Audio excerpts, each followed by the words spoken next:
Hi Sonaj, welcome to Caapid Simplified's channel. I'm smiling because for the viewers who don't know this, none of y'all know this, we have crossed mountains and deserts and whatnot to get this video done. So I'm really happy that we are finally doing it. Thank you and welcome. Hi, Flynn. Thank you so much for the warm welcome. And sorry for giving you such a hard time and being so picky about things.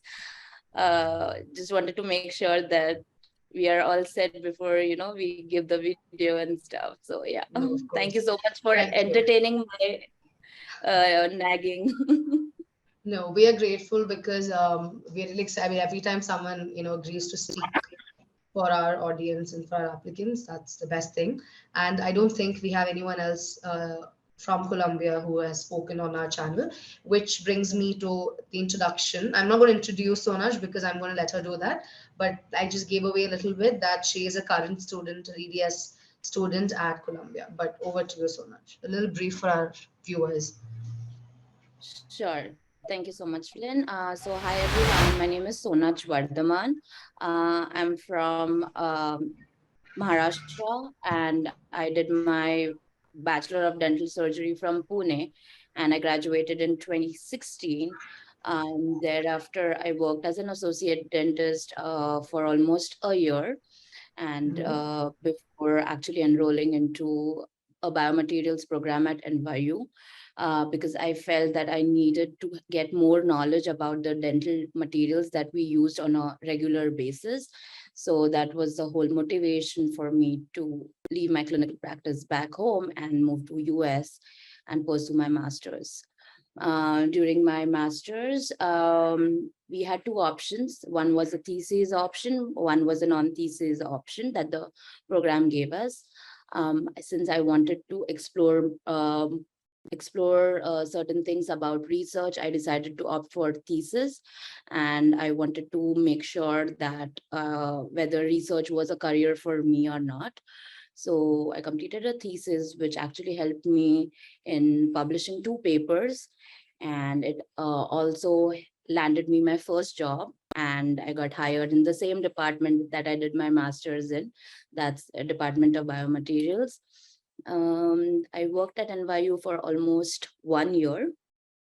And following that, I moved to Penn Dental Medicine, where I was working as a research specialist.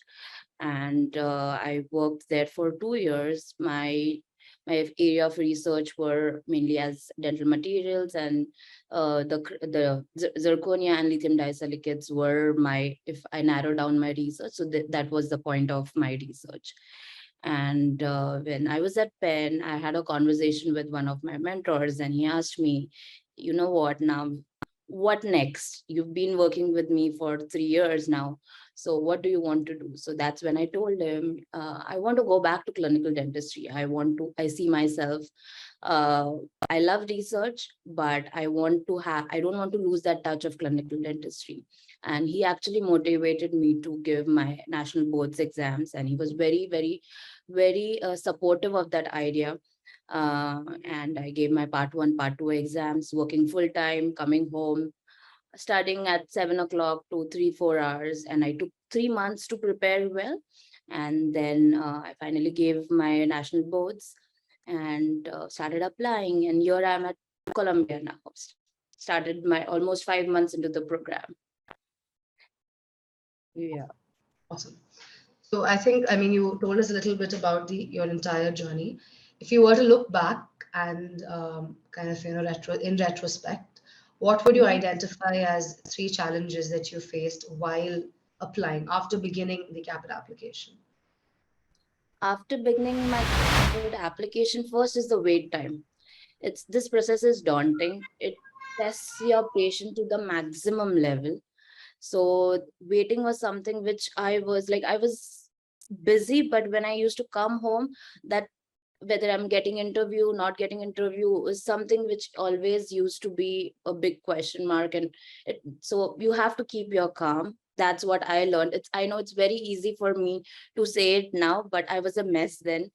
But yeah, keeping calm is very important. And second thing is, I would want to invest in a good bench test setup and a bench test coursework that will not only help you ace your interviews, but will help you in the longer run as well. And third challenge I would say is practicing for interviews, especially if it's a Zoom interview, because I'm more of an in-person person. Like, I like to meet people, interact with them, and have that human touch. And Zoom makes me a little camera. I wouldn't say camera shy, but I tend to look at myself when I'm on a Zoom. So I think those were three things that personally I wanted to work on. Are you doing that now? Kind of. I've improved because of all these things, and since we were like 3 years into Zoom now, I've sort of started Yeah, to I think it's adapt. become a, Yeah, it's not, I mean, yeah, it's become like habitual now, right? I think a lot correct, of them, correct. a lot of applicants are really happy that it's on Zoom. The ones who are, Mm-hmm. more comfortable that way, but while the others are, yes, not too happy Yes, because in person has another dynamic altogether to it. right. Um, so the thing that I noticed, or I did notice before as well when we spoke, is about how you have this experience in three different schools in the US now, all of which has an international dentist program as well. So Right. now being in Columbia and doing your DDS here, and you've also done something in master. So this whole Ivy League school element, right? Like, how is it Mm. really different studying in an Ivy League school on like ground level? Practically, how does it feel? What is different? Yeah, so it's very subjective. I wanted to do my DDS. My goal was doing my DDS from an Ivy League school. I was okay with I was okay with Penn. I was okay with Columbia. So that doesn't mean that if I would have gotten it from different school, I would have not taken that admission. But my goal was to get into an Ivy's league. So the biggest advantage of Columbia, I would say, is a smaller class size and the fact that it's a pass and fail school. So you do not like you have a very healthy relationship with your peers. Since it's pass and fail, you are all working towards a common goal of passing and not going for that A minus, A plus Um, grades and A grades and B and all that stuff. So that's, I would say, it's a biggest advantage of Columbia over any other schools. Even I think UCSF has a pass and fail system. oh, that's nice. I don't think I've And thought then about it. we are in New York, so the patient flow is amazing. Um, the faculty is mind blowing because it's Columbia. So yeah, the other things are contributing, but the biggest advantage I would say is pass and fail. Yeah. Amazing. So, what is your clinical exposure like while in school now that you've begun So right now, hands-on? since I'm in yeah, so we have our preclinical stuff going on, and almost the month of May and June is when all the exams are like stacking up on one on another. And preclinical wise, we have a good experience. We're learning about crown preps, class twos, endos. So have a pros. We're currently in pros, so we have um, somewhat experience in all the domains of dentistry. Yeah, yeah. And you spoke about your interest in dentistry, right? So, have you been able to, pursue anything research? I'm sorry, I said dentistry. I meant research. Research. Yeah. So, have you been able to pursue something in like dental research at Columbia yet? Is that Uh, something that international students can take up at this stage? Yes, Columbia is high on research. Personally, I have my ties with my mentor back at Penn. So I'm still working. Okay, not working is not the right way, but I'm still contributing to the projects that I was associated with back at Penn. And I want to continue. So I have a couple of publications upcoming and I'm excited about it. But if somebody wants to do research at Columbia, there are multiple opportunities. Like huge, but you have to approach faculty, you have to talk, you have to show interest. Like as a person, as an student, you have to give in your 100%, and then the faculty will accept you. Yeah. Of course. Okay. And speaking about your journey into Colombia, how was the interview process like, 5 months back or more than that when you gave your Yeah. interview? Yeah. So back last year and the year before, they did not have a bench test. So the interview was, I had to interview with the director, program director, and it was around around 20 minutes of interviewing with him. And he focused on, he wanted to know you as a person. He wanted to make sure that if you are you get accepted in Colombia, whether you would be able to survive here. So he never asked us any dentistry related questions. The main focus was why Colombia, and just the basic stuff, and know you as a person, tell me about yourself and all those kind of questions. And maybe they judge confidence when you're talking and all those things. But That's right. beginning from this year, they have a bench test Huh. Okay. From this cycle, 23. from this cycle. Yeah, from this cycle. So a very conversational, behavioral interview where they try to Correct, understand you as a behavior. person. Yes, because Okay. everything is on paper. They have your whole Caapid application. So That's right. yeah. Are there any myths about Colombia that you would like to break right now, if given a Yes, chance? our biggest myth is they accept green card holders and or citizens only. I am on F1 visa, Okay. student visa. I was never a green card holder. I was always on a first generation immigrant in this country, always on F1. And then when I applied, I was on H1B, but now I'm still on my F1. So people who are on visas do apply, do consider applying. All right. So in your class demographic, are most of them green card holders though, Oh if yeah, you look at a yeah. statistic? Most of them are green card holders, but there are two students, me and one of my colleagues, who are on Okay. non-green card visa. Yeah, Which means considering that the number of seats are anyhow just 10, like two of limited. you Yeah, did make it in. So it is worth a shot. it's Got it. worth a shot, and I would suggest, like, when a person is applying to any of these schools which says that green cards or citizens preferred, you need to understand, you need to evaluate your own profiles. Like, you That's need to know whether what is your strength, what is your weakness, and try to highlight your strengths in your application. That's what would help you, I would say. that's right. I mean, they do look at the profiles holistically, right? That's what you mean. It's not just Yeah, this is a yes, mandatory requirement, of course. yes, that's a, but having said that, just like try to focus on what's in your profile, which will make you stand out rather than which will not. But yeah, of course, you have to make sure that your application has an holistic experience. Yeah. Nice. Okay. So you spoke about the challenges. So keeping like that you faced for your application. So for people who are applying, for applicants applying this cycle, or let's say even next or preparing, doing their bit of profile building and preparing the documents, what would you tell them? Like, let's say some advice or a little bit of heads up as to what they could proactively change or do better for their application. Lessons that you learned maybe later into the cycle. Uh, I would say, see, if I have to talk about my own profile, I'll give you that example and then we can compare.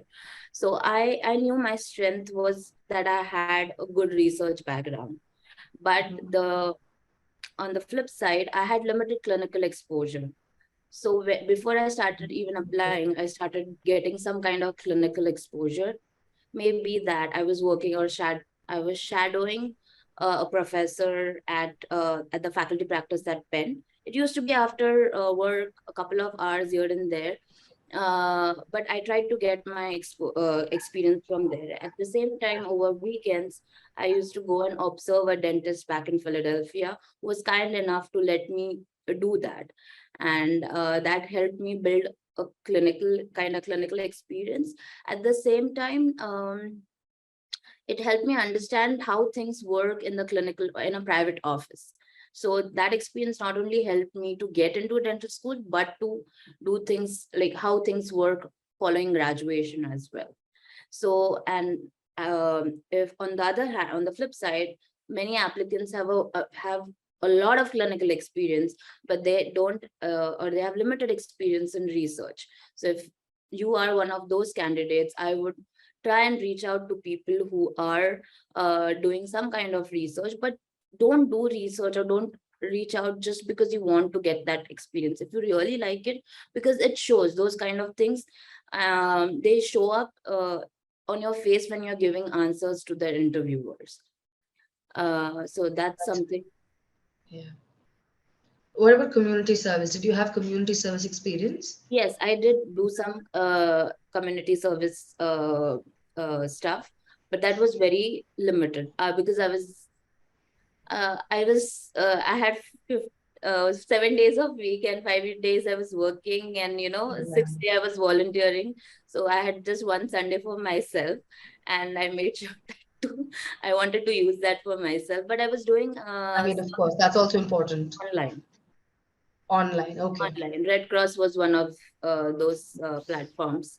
I was volunteering, but that's about it. Nothing like, I didn't go too much into it because just to make sure that was something which was what do you say? It's I like it, but it's not my go-to thing. Got it. Okay. Like how you said, you should do research if you like it. Correct. Similarly, something like that. Yeah. Yeah, yeah. Okay. But I'm glad you did it because I think every school does look out for some community service in Some your, community service, yeah, yeah, yeah. And even depending on like your if plan. you're back in your home countries, you can get these experiences of community, because I had those experience back home. Mm-hmm. I had limited experience in the US for community service, but back home I had a lot of community service experience. Okay. Okay. Yeah. And so in Colombia, what else do you have to share about the school? I mean, because I remember last time we spoke, just the two of us, you were, I think, just gotten into school. It was still Yeah. fairly fresh. But now Fairly. that, it's been 5, 6 months, what more about, like, imagine someone who's applying to Colombia this cycle. Hmm. What all would they, what would be the inside information that you can give them about practical experience? So our batch has a blend of everything. My colleagues are people with a lot of clinical experience. Like 10 years, they've been working back in their home countries, and then they moved to the States. So that we and on the flip side, I have colleagues who are recent graduates. So like all schools, they prefer candidates with holistic experience because they want to make sure that they blend in well when with the regular students. But since this year they are going to have a bench test exam for all the interviewees, I would suggest practicing your bench test skills to the fullest, because True. you don't want to get to a level where you clear the interview and then you don't clear the bench test. So Okay. I think everyone's on that stage at with Colorado right now. Whoever's gotten in, they have their bench another 1 month or less than yeah, that. So for Colombia, it would be interview and then bench mostly. yes, most Is what. likely that would be the situation this year. Yeah. Okay. Sonaj, did you interview for any other school before you got acceptance from Colombia? Yes, my first interview was at Minnesota. Oh, So I lovely. got the Kira assessment. Then there was, I think, a personal interview round Hmm. with Dr. Darve. And then I was called for the bench test, and then I got waitlisted. So that was my first. So that's why I So you focused went so through the much. entire Yeah, process. yeah. I went through the entire process. So that's why I'm focusing more on bench test. Uh, I mean, makes sense. Absolutely. That last bit is like the final relay round or something. correct, You correct. have to get through it. Interestingly, about UMN, this is again the time when people, I think the first two batches of Kira assessment invites have gone Mm-hmm. out. So, Wow. any 2 cents that you can give any of the applicants about UMN and how your experience was, both in Kira and the interview, anything you can share. So UMN is one of the most friendliest schools that I have actually known. Rachel and Dr. Darve are amazing people. Like I'd love to know them, post all this as well. They're very nice people. They'll help you. for Kira assessment, you practice your, again, Zoom skills are something that you need to focus on. The questions are pretty straightforward. It's not something which is they ask out of the blue, which is related to, it's more of a behavioral question. It's not related to dental knowledge at all. So once, and when you get a Kira assessment interview, focus 100% on clearing that. I wouldn't take it lightly, because that Yeah, is a deciding factor. And that's right. since you've been given that, you've been given an invite, it means that they see something good about you, and you are a Yeah, good fit for their school on paper, at least. So now they want to see how you are as a person uh, via Zoom. And after that, I think he selects around 20 students for a personal interview round, where it's again a behavioral round. He lets you, he asks you, I think, one or two questions per person. And then you also have to ask, if you have any doubts about the school, you ask him about how the school is, the school's experience, the clinical experience, and everything. Use that opportunity to know the school well, yeah, to see if you are a good fit for that school, and vice versa, if the school is a good fit for you. So you both have to match each other, right? that's right. Yeah. And the in person is I think during our time it was just one day in person, where the time was divided into, first was knowing each other. Again, we went through the same phase where we Mhm. introduced ourselves behavioral wise, and then the second half was our bench test assessment and our interviews with the faculty, um, like where they ask, again, nothing, no questions related to dentistry, but just Dentistry. behavioral. Yeah, Nice. that's about UMN. The second Okay. school that I got invited was Pacific Arthur, UoP. UoP. Okay. So That was you, also similar because I yeah, think that they is also also do similar. behavioral Yeah, questions, right? yeah, Yeah. yeah. It's interviewing questions. Third was Nice. Columbia and Boston, but I didn't go for the interview because I was already, I had my heart set on Columbia. So I was like, I mean, yeah, you wanted an Ivy League I school really, and yeah, yeah, you yeah, landed that acceptance, and then why? yeah. Amazing. Okay. Were you disappointed that despite having, your roots set in both NYU and UPenn, you didn't really, did you get an invite from there? You did not, No, right? I did not. I did How not. did that feel like? Because a lot of people I know are of the, let me say this before you answer, are of the assumption that being inside yourself is assured, like assurance for seat, or having someone recommend you is also an assured, seat, which I don't think is the case. And I think you're like exhibit A. But how did that feel like at that point? Of course, it was not a pleasant experience. I felt bad that I was an alumna of the school, and at the school I was working. I used to go to that place every day, and not getting an invite from that place was heart wrenching. But Yeah.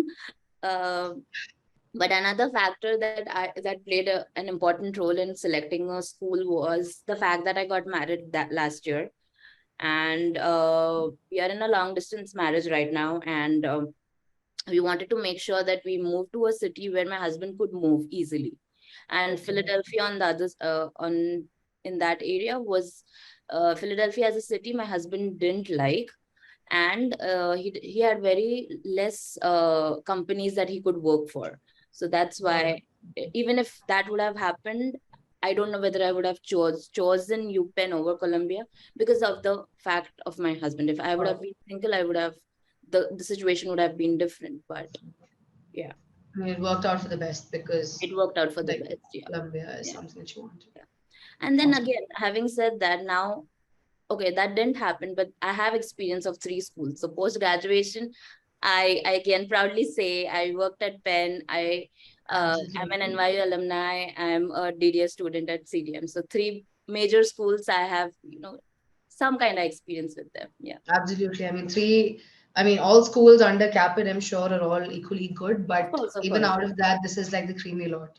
To Ivy League schools and NYU, everything in major cities as well, which gives you, Major like you cities. said, a really good patient flow and diversity, inclusion, all of that. Right. Correct. Correct. That's lovely.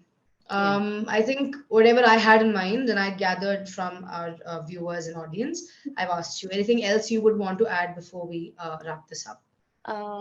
Yeah, one thing is regarding your, I would like to talk about your part one and part two exams, or now in the integrated I exam. mm, I would suggest finding good partners when you're studying for it, because I was blessed to actually find five girls, and we used to study together and then discuss things. So difficulties that I had, for example, were I was able, like my friends were able to make me understand, and vice versa. So that mhm. helped all of us and understand and clear each other's doubt and try to work through the whole process, and then it just helped me land five new friends. So That's so great. that's something that would be a suggestion. And during Caapid application, focus on your statement of purpose. That's something which the school, that's the first document the school would actually see, and get good recommendation letters. Try to get it from people who know you the best, so they can write about you. And I think that's about it. Yeah. So find a study buddy for INBD, and of course focus. I mean, well-written application is extremely important, and well-written doesn't, for everyone listening, doesn't translate to decorated writing or vocabulary. Mhm. It just means what it should. Your story should be conveyed in whatever way you want to write. Some of Right. y'all might write, very well in the language perspective. Some of y'all might not. That's fine, but your story should stand out. And about finding the study buddies, did you where did you find them? The five ladies. Okay, the five. So it was a blend. So I found one on WhatsApp. So we used to have those WhatsApp groups for. So I found one, and then she found two people. So we were. Then we became what four, and then I don't know how the fifth one landed in our group, but somewhat happened. But it was through WhatsApp group. That's nice. Yeah, I mean, WhatsApp, even on Facebook groups, I think quite Yeah. often people do put up these messages. So do keep an eye out for sale of bench materials, Hmm. for study buddies, and sometimes also vacancies in dental clinics for Yeah. shadowing and Yeah. Shadowing. observership. So yeah, that Yeah. could be helpful. Yeah, the dental assistant experience really helps. It's not only for this application, but it teaches you some tricks which so many of my colleagues know it, and they're kind enough to share it with me. So I'm learning through those things also. So yeah, that experience is also one of the most valuable experience that will help you not only in That's getting into dental school, but later on as well. Yeah. awesome. Sonaj, thank you so much. You were very generous with your insights and wisdom and experience, all of it. I'm sure everyone listening, they've benefited. So I hope everyone tuning in have learned a bit about Columbia, a bit about NYU, UMN, and the process in general. And also, I think one moral of Sonaj's story for me as a coach who speaks to applicants is that um, DDS need not be a 1 year, stop. Right. Um, it could be a final goal, and you could have other pit stops on the way if you want to. I mean, if you directly want to go to DDS, of course. But if you want to create a footing, I mean, for Sonaj, the goal came much later when someone suggested it to her. But there are people like Sonaj and otherwise who come to the US, do multiple things, and then apply for DDS. That also works.